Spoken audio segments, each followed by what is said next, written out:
کرتے ہیں. آپ صلی اللہ علیہ وسلم تہجد کے وقت کعبے کا غلاف پکڑ کے راتوں کو اٹھ اٹھ کر اللہ سے دعا مانگتے تھے, اللہم اعز الاسلام بعمر بن الخطاب, اے اللہ تو اسلام کو عزت عطا فرما عمر بن خطاب کے ذریعے. حضرت عمر رضی اللہ تعالیٰ عنہ آپ صلی اللہ علیہ وسلم کی مراد ہے, سارے صحابہ آپ صلی اللہ علیہ وسلم کے مرید ہیں. آپ صلی اللہ علیہ وسلم نے اللہ سے عمر کو مانگ کے لیا, یا اللہ مجھے عمر چاہیے. آپ صلی اللہ علیہ وسلم کی تمنا عمر ہے, آپ صلی اللہ علیہ وسلم کی خواہش عمر ہے, آپ صلی اللہ علیہ وسلم کی تڑپ عمر ہے, آپ صلی اللہ علیہ وسلم کی چاہت عمر تھا.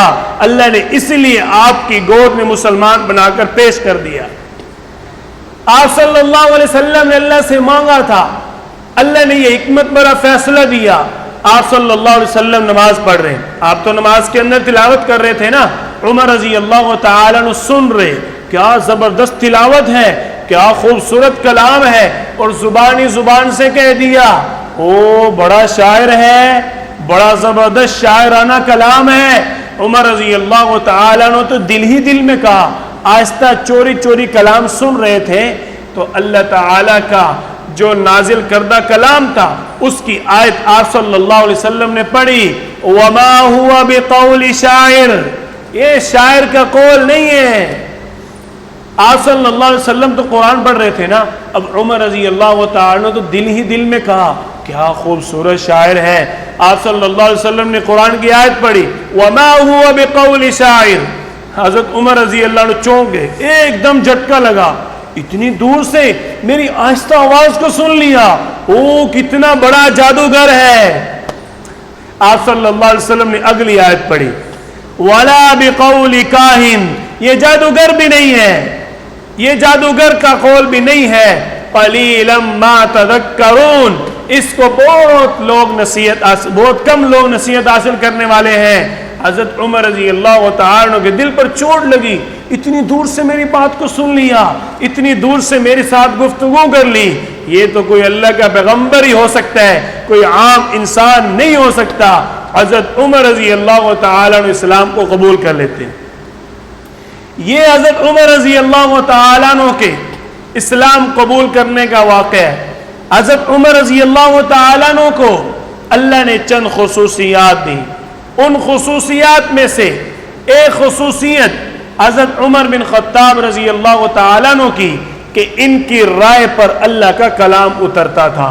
حضرت عمر رضی اللہ تعالیٰ عنہ آپ صلی اللہ علیہ وسلم کو مشورہ دیتے, اللہ وہ مشورہ فیصلہ بنا کر نازل کر دیتا. رائے عمر کی ہوتی تھی, مہر اللہ کی ہوتی تھی. مشورہ حضرت عمر دیتے تھے اور فیصلہ رب عمر کا ہوتا تھا. حضرت عمر رضی اللہ تعالی نے رائے دی. غزوہ بدر کے قیدی, بدر میں جب مسلمان لڑے تو کفار قید ہو کر آئے. آپ صلی اللہ علیہ وسلم نے اللہ کے حکم کے مطابق وَشَاوِرْهُمْ فِي الْأَمْرِ, اللہ نے حکم دیا تھا آپ صلی اللہ علیہ وسلم کو, آپ اپنے صحابہ سے مشورہ کریں.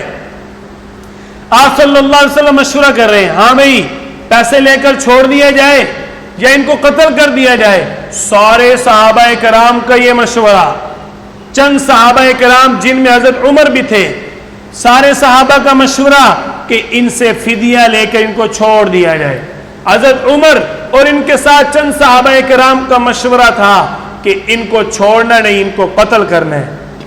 اللہ تعالی نے قرآن کی آیت نازل فرما دی, ما کان لنبی ان یکون له اسرا حتی یسخن فی الارض تریدون عرض الدنیا. یہ کسی نبی کو اختیار نہیں ہے کسی قیدی سے پیسے لے کر اس کو چھوڑ دیں. جو رائے عمر کی ہے اسی پر فیصلہ ہوگا. ان کے رشتہ داروں کو اپنے رشتہ دار کافروں کو قتل کر دے, یہ بعد میں بھی اسلام کو نقصان پہنچائیں گے. اللہ نے عمر کی رائے پر فیصلہ اتار دیا. دوسرے موقع پر حضرت عمر رضی اللہ تعالیٰ عنہ دیکھتے ہیں آپ صلی اللہ علیہ وسلم کی ازواج مطہرات سے, آپ کی بیویوں سے لوگ مسائل پوچھنے کے لیے آتے ہیں.